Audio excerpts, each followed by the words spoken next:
In the depths of a dimly lit room, shrouded in secrecy, a lone figure emerged.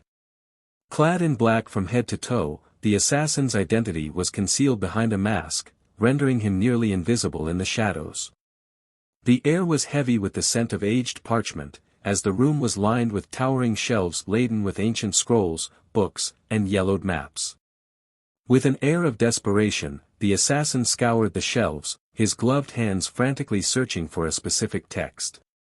Sweat beaded on his forehead as he muttered curses under his breath, his anxiety palpable. Hours passed, yet he found nothing.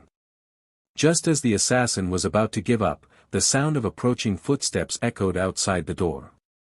A palace guard, clad in ornate armor, appeared in the doorway, his eyes scanning the room. The assassin froze, holding his breath as the guard called out, "Who's there?" The room fell silent except for the soft rustling of parchment. The guard's gaze swept the room, narrowing as he searched for any sign of intruders. The assassin's attention was diverted by a sleek black cat known as Kuro, which had appeared out of nowhere. The cat's eyes gleamed in the dim light as it padded silently across the floor. Still frozen in place, the assassin felt a surge of fear as Kuro approached. The cat's tail twitched before it sank its teeth into the assassin's leg. He grunted in pain and kicked Kuro away, causing something from the shelf to fall. The palace guard outside the door heard the noise and immediately suspected someone was inside. The guard's eyes snapped toward the sound, and he took a step forward, his hand on the hilt of his sword. "Who's there?" he repeated, his voice firm. The assassin held his breath as the guard's gaze swept the room once more. This time, his eyes landed on a seemingly ordinary bookshelf. The assassin's heart skipped a beat as the guard began to approach the shelf. Just as the guard was about to discover the assassin's hiding place, Kuro intervened, rubbing against the guard's leg. The guard's expression softened, and he reached down to pat the cat. "Oh, it's just you, Kuro. I was worried for nothing." The cat kept meowing toward the shelf where the assassin was hiding, but the guard ignored it. Scooping up Kuro in his arms, the guard turned to leave. As he departed, the assassin let out a silent sigh of relief. He waited until the guard was out of sight before emerging from his hiding place. With a careful eye, the assassin scanned the bookshelf, his fingers tracing the edges of the books. Suddenly, a hidden latch was triggered, and the shelf swung open, revealing a narrow staircase descending into darkness. The assassin's heart quickened as he began his descent, his eyes adjusting to the dim light. At the bottom of the stairs, he found himself in a second, even more extensive library. The air was thick with the scent of old books, and the assassin's eyes widened as he took in the sheer scale of the collection. With a sense of urgency, he began searching the shelves, his fingers flying across the spines of the books. In the grand hall, an advisor's voice cut through my thoughts, shouting, "Silence. Now, we will announce the reason for this ceremony, and we have good news for all present." He paused, a dramatic smile spreading across his face. "Bring them in." A group of poor people, perhaps 25 or 30, entered, their hands bound with rope. They were so thin and frail, some were women, some men, and even children. Their bodies trembled as the palace guards pulled and pushed them cruelly. Seeing this, my heart ached, and I felt a deep sorrow. The advisor shouted, "Behold! These are the ones who have betrayed the palace. The good news is that they have been caught." The nobles and dignitaries murmured among themselves. "That's great. Now there are no traitors left." Just then, many villagers rushed inside, their frail bodies trembling. One of them pleaded, "Your Highness, please free them. They have done nothing wrong." The guards shoved the villagers aside, and chaos erupted. The kings of various palaces whispered among themselves. The advisor snapped, "Who are you to question us? You are nothing." A woman stepped forward, tears brimming in her eyes. "My husband worked for the palace. He never disobeyed an order. He couldn't have done this." Other women joined her, their voices rising in protest. I watched in silence, feeling a pang of guilt. A man from the crowd said, "Look at their condition. Do you truly believe they could be traitors? They don't even have the courage to defy an order from the palace." I muttered to myself, they look so weak. Just by looking at their faces, it's hard to believe they are capable of such things. The nobles whispered in irritation. Did they summon us here for this nonsense? What a waste of time. The advisor, hearing their discontent, ordered, "Take them outside. If they refuse to leave, remove them by force. They are wasting our precious time." The guards began pushing the villagers roughly, and a surge of anger welled up inside me. Then, amidst the commotion, a villager shouted, "You arrested them, accusing them of treason. But what about young Master Wei Liang? He is free. You even gave him a month to prove his innocence." The guards continued to shove them aside. I looked at them hastily, muttering in shock, "What?" Another villager cried out, "Just because he holds a high position, you protect him?" Their words stirred murmurs among the dignitaries and nobles. The king, unable to ignore it any longer, raised his hand and said, "Wait a minute." The guards halted, but the villagers continued to plead. I whispered bitterly, "Now I regret feeling bad for them. They are accusing me." The advisor scoffed, "What do you expect, Your Majesty? Should we give them a month and gamble with the kingdom's stability?" He turned to the king. "Your Majesty, please, say something." I rolled my eyes, muttering under my breath, "He was about to, but you interrupted him and started gaslighting." What a skilled manipulator. King Jiang stood up and commanded, "Where is Wei Liang? Bring him here. Then, I will decide what to do with all of them." The advisor's face twisted in displeasure. "But, Your Majesty." The king raised his hand again, silencing him. I tapped my forehead and sighed. Hell no, not this drama again. King Jiang repeated, "Where is Wei Liang?" Sio Yan rushed over to me and whispered urgently, "Wei, His Majesty is calling." All eyes turned to me. I could hear the whispers, "Look, the traitor who faked his death has returned. What's left to decide? He should be dead already." The villager's words echoed in my mind, and emotions churned within me, anxiety, fear, and uncertainty. The king's demand hung in the air, waiting for my response. We stood before the throne, far away, the weight of the kingdom's judgment pressing down on me.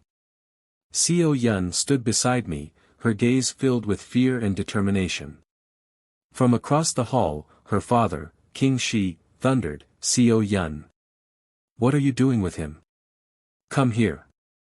His voice echoed through the chamber, a command impossible to defy.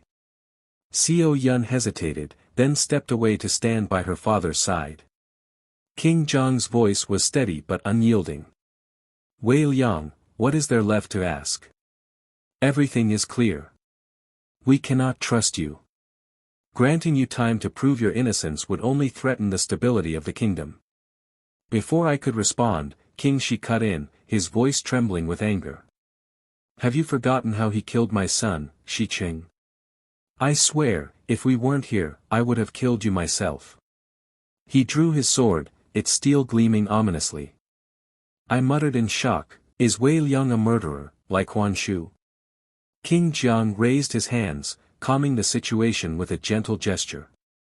"Please, calm down. We are in the midst of a discussion." But King Shi's anger boiled over, a cauldron of emotions spilling beyond the edges of his control. "Calm down?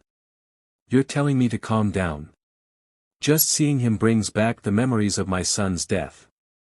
How can I be calm? Don't you remember how he killed my son?" His words poured out like a torrent, a flood of grief and rage that seemed to shake the very foundations of the throne room. One of the kings from another kingdom spoke up, his voice a low rumble of thunder.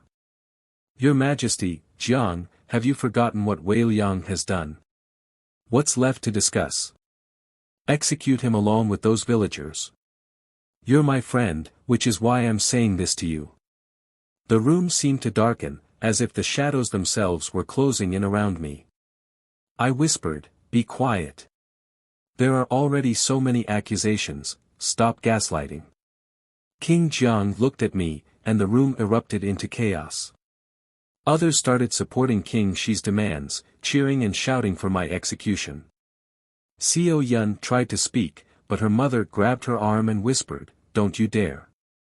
Sio Yan's eyes flashed with defiance, but she remained silent, her words frozen on her lips. The protests grew louder, demanding my execution.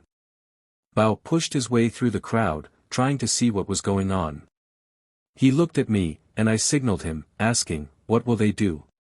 "They're going to kill me, but I don't want to die." He heard my plea, and without saying a word, he ran out of the hall. I muttered, "Wait, where are you going?" "He's leaving me in trouble too. I'm not Wei Liang. Should I say something? But it'll only make things worse." My thoughts swirled in my head, a maelstrom of fear and uncertainty.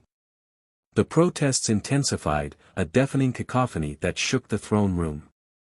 King Shi's voice rose above the noise, a clarion call to action. "If you won't do it, I'll take care of it myself." Sio Yan tore away from her mother's grasp and rushed to my side, her eyes blazing with determination. "Father, you won't do such a thing. He didn't kill Brother Cheng." King Shi's face turned red with fury, his eyes bulging. "Sio Yan. Stay away from that traitor." Sio Yan stood firm, her voice unwavering. "He's not a traitor, father. Stop calling him that." King Shi thundered, his voice like a crack of doom. "You love this traitor more than your own blood-related brother." The words hung in the air, a challenge Sio Yan was forced to confront. The king's face darkened with rage, his eyes flashing with deadly intent. "You've even brainwashed my daughter." Gasps filled the room as his words seemed to tear Sio Yan apart. "If we don't act now, your daughter could be next." Sio Yan cut him off, her voice fierce with defiance. "Father, he didn't brainwash me. I love Shi Cheng, but I stand by him because I know the truth, he couldn't have done such things." Her declaration echoed through the hall, a bold statement that shook the throne room. King Shi's face twisted with rage. "You mannerless girl." He turned to his wife, his eyes blazing. "Didn't you teach your daughter how to behave?" He glared at Sio Yan, his voice dripping with venom. "Step aside, Sio Yan, or I'll forget that you're my daughter." Sio Yan's mother rushed to her side, grabbing her arm and pulling her away. Sio Yan hesitated, but her mother's grip was firm. "Mother, let me go," she pleaded, but her mother held tight, fear and desperation flashing in her eyes. "Tim Tim and Bim Bim, hold her and don't let her go until I say so." King Shi commanded. Tim Tim and Bim Bim hesitated but obeyed. Sio Yan struggled against their grip, tears streaming down her face. "He's innocent. Mother, please." King Shi sneered at me, his eyes filled with contempt. "Do you see how my daughter behaves? And it's all because of him, this playboy. Do you want him to corrupt your daughters next? If not, then act fast." The room erupted into chaos once more, with voices demanding my execution. I whispered, "I should accept it. I'm going to die."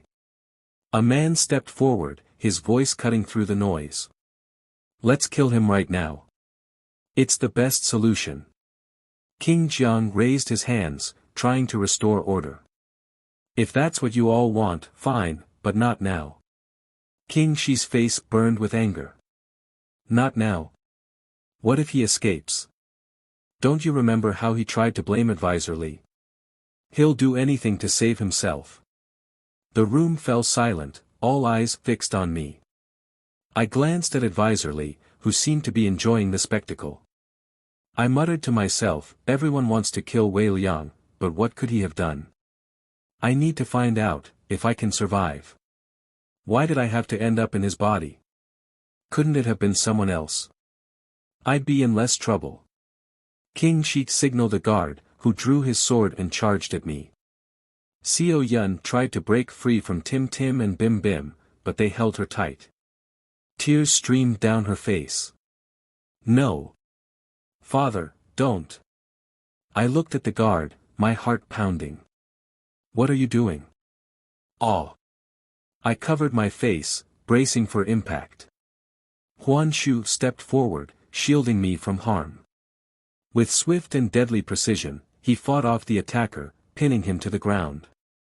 King Shi ordered more guards to attack, but Huan Shu cut them down effortlessly, his sword skills unmatched. As the guards retreated, Huan Shu stood before me, his imposing figure a wall of protection.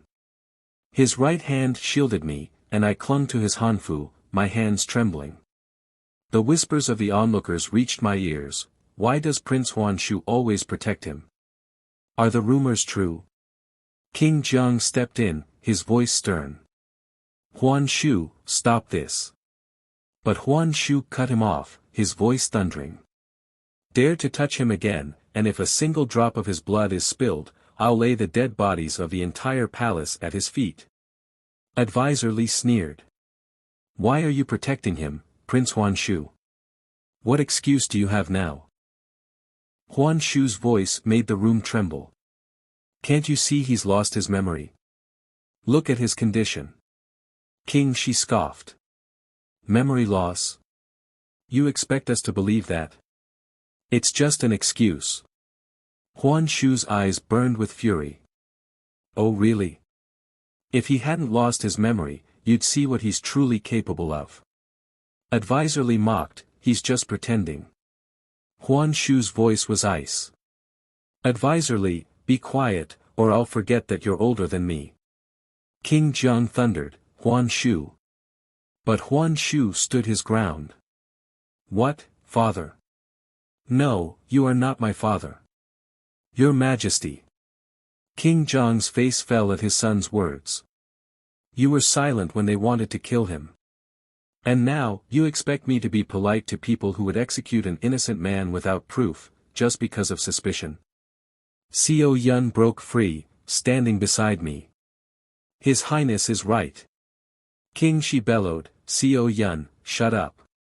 And you, Prince Huan Shu, I never expected this from you. Have you forgotten my son's death? How he betrayed the palace, killed Advisor's mother, and faked his own death? Huan Shu's voice was firm. Do you have a single piece of evidence? If so, I'll accept the blame. The room fell silent. He had been deliberately targeted for assassination before, and those truly responsible for all of this are afraid, perhaps because Wei knows something. They all fear what will happen if he remembers and the truth comes to light. The room fell silent, with everyone whispering among themselves. Just then, General Kim entered, accompanied by Sung Min, Kim Jae, and Dae Hyun. With conviction, he declared, His Highness is right. I know Wei Liang, he is incapable of such things. The room remained silent as all eyes turned to General Kim, the murmuring growing among the crowd. Stepping forward, his voice firm and unwavering, General Kim addressed the court. Your Majesty, I apologize, but I must stand by the truth. I do not wish to oppose the palace, but I implore everyone to listen carefully to what I am about to say. The person responsible for these events is not Wei Liang, but someone else entirely. We do not yet know their identity, but we will uncover the truth soon.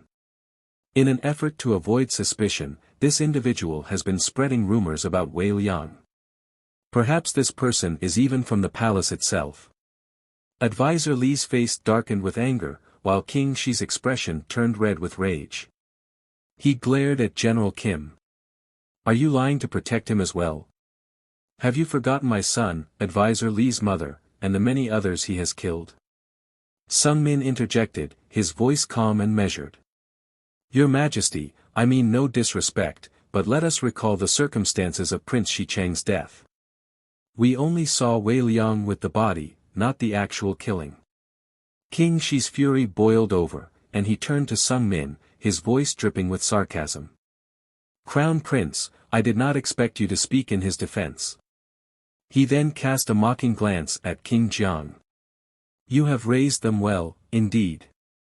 King Jiang shot Sungmin a stern look, and Sungmin lowered his gaze in silence. A court official spoke up, inquiring about Advisor Li's mother's death.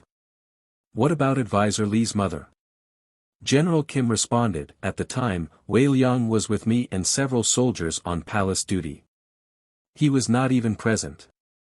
Kim Jae muttered under his breath, another reason, she was elderly, she likely died of natural causes. General Kim shot him a sharp look, his expression serious. The assassin we captured, the one who attacked Wei Liang, has not yet spoken, but they will soon. It is possible that the person behind this attack is also responsible for Prince Cheng's murder. I ask you all to search your hearts and consider, could Wei Liang truly betray the palace? How many times has he saved lives and helped the poor? Your Majesty, look at the villagers. They are your citizens.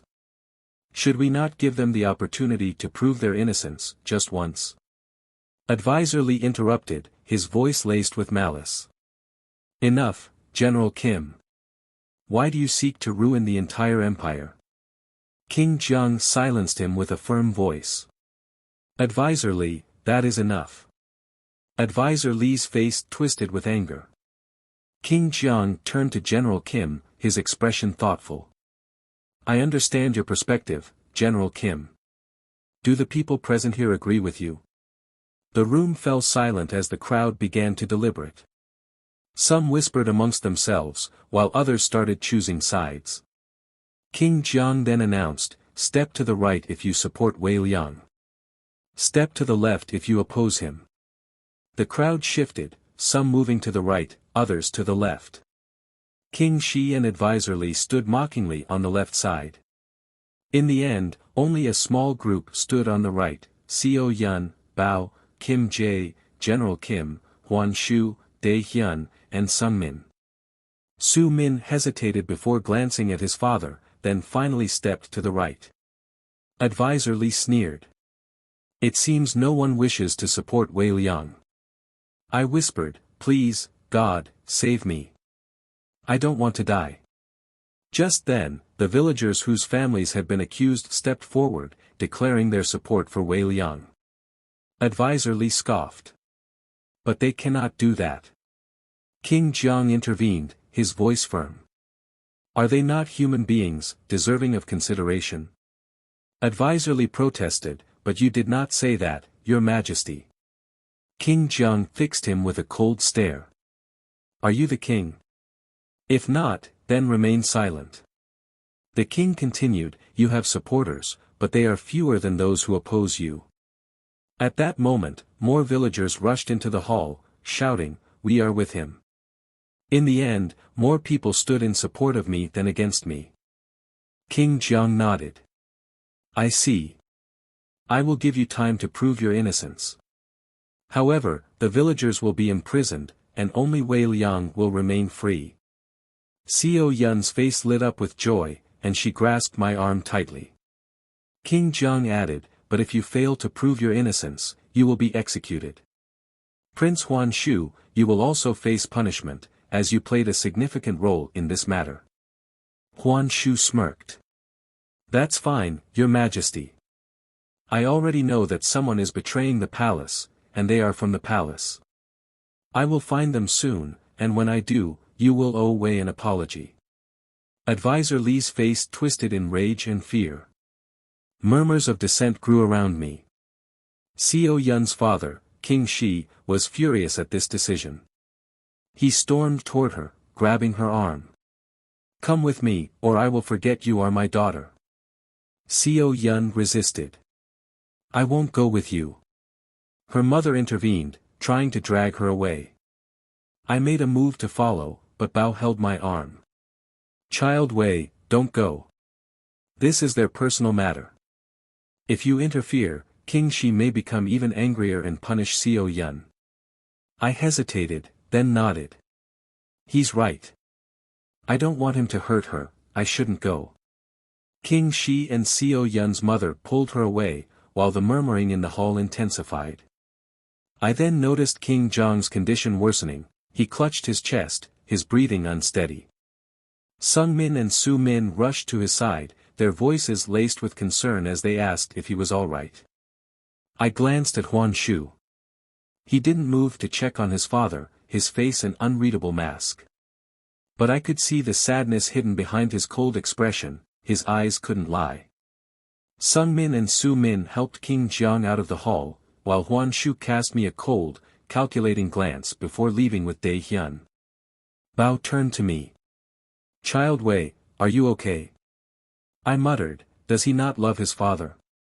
How can someone walk away like that? Thanks for watching. Do check out the link below to follow the original work and author on Wattpad. Also, like and subscribe to the channel for more episodes and stories.